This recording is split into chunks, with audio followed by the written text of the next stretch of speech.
Hello everyone, welcome back. आज हम discuss करने वाले हैं image formation using spherical lenses. तो चलिए जल्दी से स्टार्ट करते हैं।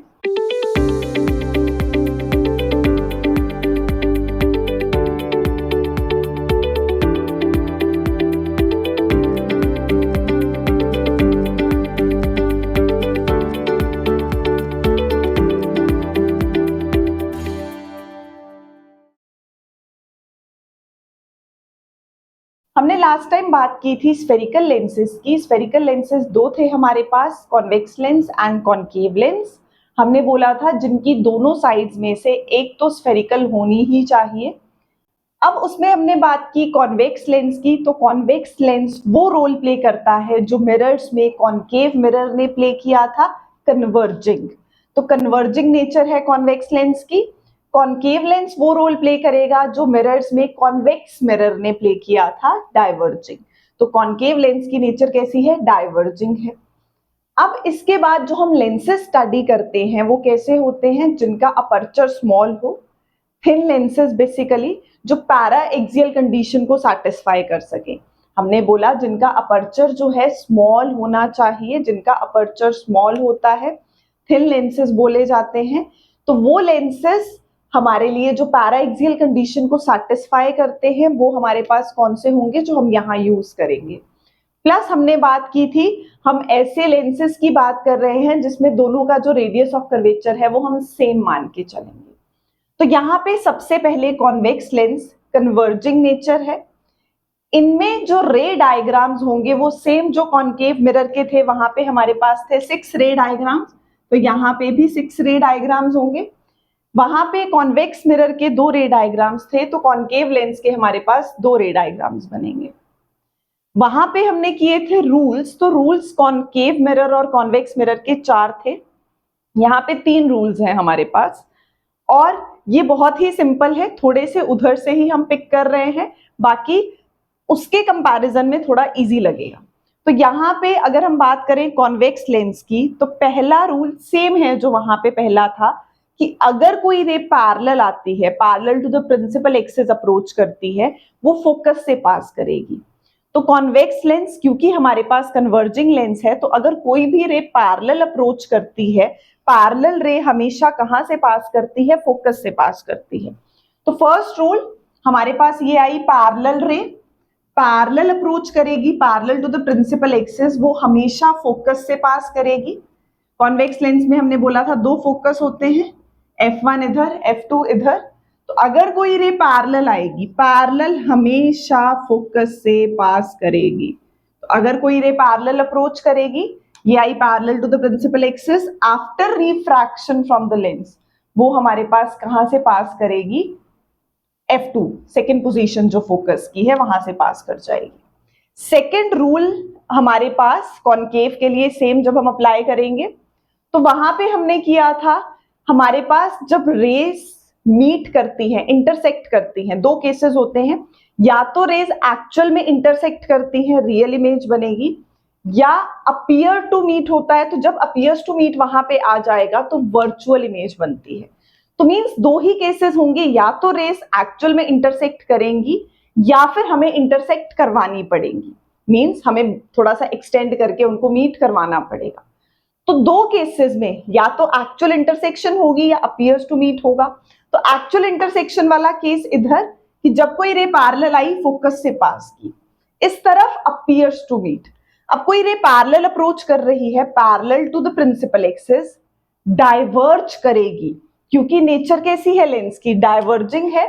तो ये आई पैरेलल, ये भी आई थी पैरेलल, ये कर गई कन्वर्ज, और कहां से पास की? फोकस से पास की। यहां से कोई रे आई पैरेलल, वो कैसे जाएगी? डाइवर्ज करेगी, बट इमेज फॉर्मेशन तो होगा ना। तो इमेज फॉर्मेशन के लिए हम क्या बोलते हैं? हमने उसको पीछे को एक्सटेंड किया, और कहां पे इमेज बनेगी? फोकस पे, F2। तो मीन्स हमारे पास जब कोई रे पैरेलल आएगी, डाइवर्ज करेगी, appears to meet at focus. तो यहां पे हमारे पास पैरेलल का पेयर है अपीयर्स टू मीट, और हम लिखते हैं appears to be coming from F2। ऐसा क्यों लिखा जाता है? ऐसा लग रहा है रे इधर से पास करती हुई आ रही है, ये आई डाइवर्ज की, तो मींस एरो इस तरफ है, तो ऐसा लग रहा है लाइट इधर से निकलती हुई आएगी, अगर रिफ्रैक्शन ना होती, बेंडिंग ना होती, तो इधर से पास करती हुई, स्ट्रेट मूव करती हुई, तो it appears to be coming from F2, इसलिए बोला जाता है कोई पैरेलल है तो अपीयर्स टू बी कमिंग, ये हमारे पास इसके साथ पेयर हो जाएगा from focus which is F2, तो parallel focus appears to meet, तो appears to be coming from focus, तो पैरेलल का focus appears to be coming from focus, parallel का focus appears to be coming from focus.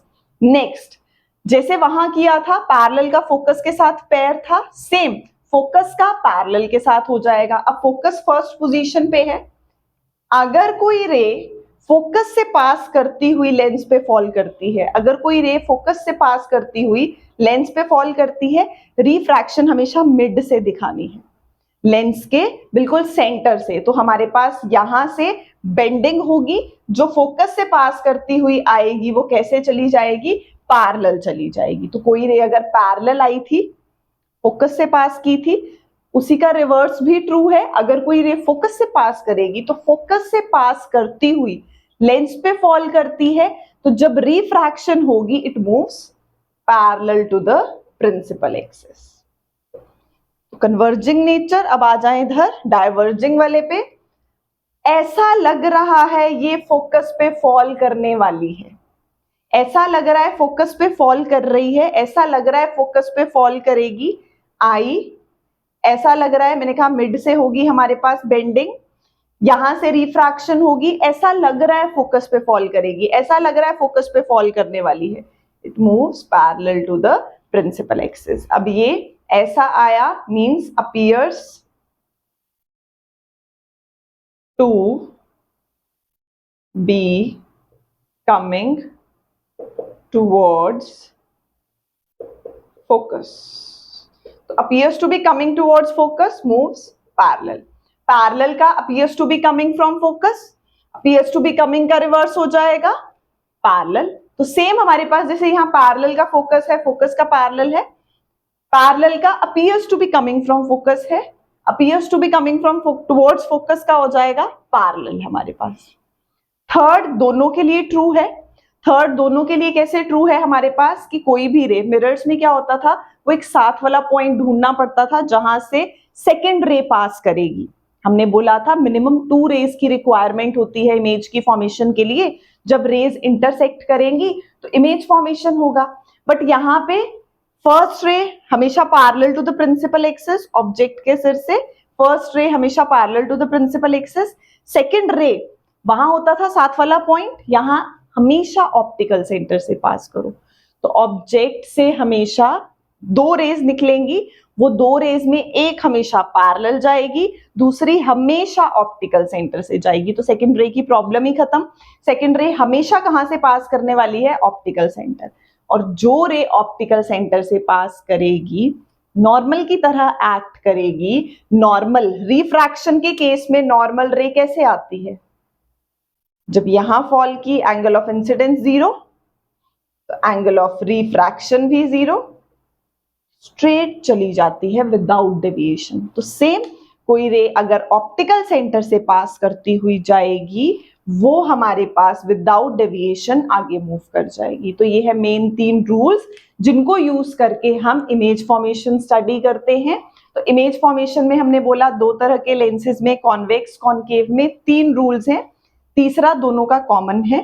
First, अगर कोई ray parallel से parallel move करती हुई आती है, आफ्टर रिफ्रैक्शन फोकस से पास करेगी, अगर कोई रे पैरेलल मूव करती आती है डाइवर्ज करेगी, appears to be coming to from focus, तो यहां जो फोकस से पास करेगी वो पैरेलल चली जाएगी, appears to be coming towards focus, ऐसा लग रहा है फोकस पे फॉल करने वाली है, it moves parallel to the principal axis. Third, जो ऑप्टिकल सेंटर से पास करेगी विदाउट डेविएशन मूव कर जाएगी। चलिए बेटू बाय।